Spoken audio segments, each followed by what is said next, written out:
In this quick video, I want to show you how to do a full factory reset on any portable rechargeable fan. And it doesn't matter if you have one that's a Jobsite fan like a Ryobi or a DeWalt, or if you have a Hercules, a Shark, or one that has a detachable battery, or one where it's got a lithium battery inside that's not removable. So it's fairly simple to do. So make sure that there's nothing plugged in it. You don't have any power cords plugged into it or anything like that.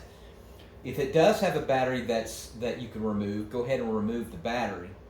And while it's unplugged and powered off, the only thing you have to do is just hold this power button down, and depends on your model, but it might be on different locations, might be on the side, but you're going to hold down the power button for 20 seconds and you're not going to let go.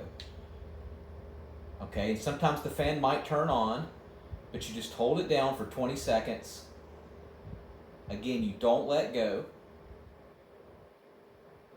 And then after 20 seconds, you let go, and then you turn it back on and have it on for at least 20 minutes.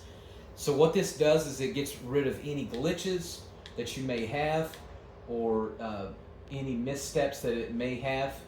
And again, it doesn't matter what model. Now, if you do have an on-site fan like a DeWalt or a Ryobi and several others, those do have removable batteries. Make sure you remove the battery and then hold down the power button.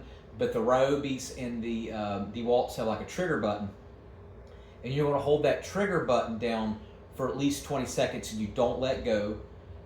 Battery's out, and then you let go, you put the battery back in and make sure it's running for at least 20 minutes, and that will do a full factory reset as well. All right, let me know in the comment section what model you have. Do you have a Ryobi? Do you have a DeWalt? Do you have a Hercules? And if you're in the market for a new fan, this is called a Warmco. You can get it off of Amazon, and I'll put a link in the comment section where you can get it. I like it because it's slick. It's got the LED light on it, and it lasts about 48 hours if you got it on slow. So if you're stealth camping or whatever you're doing, it's pretty cool. All right, thanks so much for watching. Make sure you subscribe.